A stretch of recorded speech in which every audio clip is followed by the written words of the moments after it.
Railway కాలనీలోని శ్రీ సరస్వతి శిశు మందిర్లో జనవరి 23వ తేదీ వసంత పంచమి సందర్భంగా సామూహిక అక్షరాభ్యాస మహోత్సవాన్ని నిర్వహిస్తున్నట్లు పాఠశాల పరిపాలన బృందం చిన్నారుల తల్లిదండ్రులకు పిలుపునిచ్చారు.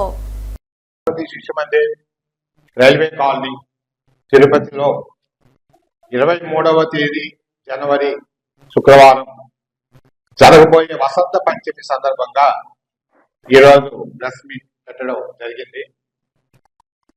బాలబాలికలలో మంచి విద్యా ప్రమాణాలు కలిగి విద్యతో పాటు భారతీయ సంస్కృతి సాంప్రదాయాలు, మానవీయ మరియు నైతిక విలువలు, ధర్మనిష్ట, దేశభక్తి, క్రమశిక్షణ మొదలైనటువంటి సద్గుణములను పెంపొందించే లక్ష్యంగా అఖిల భారతీయ స్థాయిలో మొట్టమొదట లక్నో కేంద్రముగా ఉత్తరప్రదేశ్ లోనేటువంటి గోరఖ్పూర్ లో 1952వ సంవత్సరం ప్రారంభించబడింది. ప్రస్తుతము దేశమంతా వ్యాప్తి చెంది సుమారుగా 30,000 పాఠశాలలను నిర్వహించున్నటువంటి అతి పెద్ద విద్యా సంస్థ విద్యాభారతి. ఈ విద్యాభారతికి అనుబంధంగా మన ఆంధ్రప్రదేశ్ లో శ్రీ సరస్వతి విద్యాపీఠం 1972వ సంవత్సరంలో శ్రీరామనవమి పర్వదినమున ప్రారంభించబడి ప్రస్తుతం ఆంధ్రప్రదేశ్ లో సుమారుగా 300 పాఠశాలని నిర్వహించబడుతున్నది.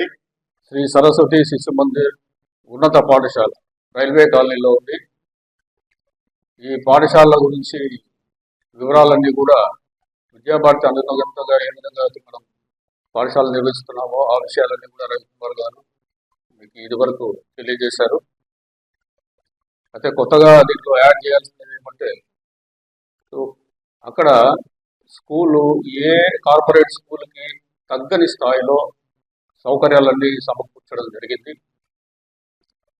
ఇది సంఘము చేత సంఘ శ్రేయస్సు కోసం పనిచేసే స్కూల్. అందుకోసం ఇక్కడ ఫీజులు కూడా ఎక్కువగా ఉండవు, కార్పొరేట్ స్థాయిలో ఉన్నట్టుగా ఉండవు. చాలా తక్కువ ఫీజులే స్కూల్ ఫీజులు తీసుకొని మంచి విద్యాబోధన, భారతీయతని సంస్కృతిని ప్రతిబింబించే విధంగా విద్యాబోధన జరుగుతుంది.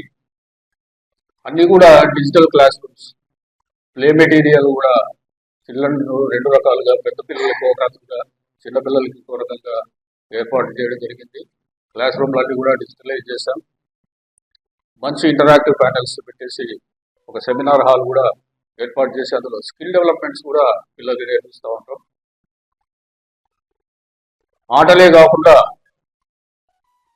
సంస్కృతి గురించే కాకుండా, సంగీతం గురించే కాకుండా, చిత్రలేఖనం కానీ ఇటువంటి కార్యక్రమాలన్నింటినీ కూడా ఏర్పాటు చేసి అందులో వ్యవసాయానికి సంబంధించిన విషయాలను కూడా తెలియజేసే విధంగా స్కూల్ పైన మిద్దె తోటల పెంపకంలో కూడా పిల్లల చేత కార్యక్రమాలు జరిపిస్తూ ఉంటాం.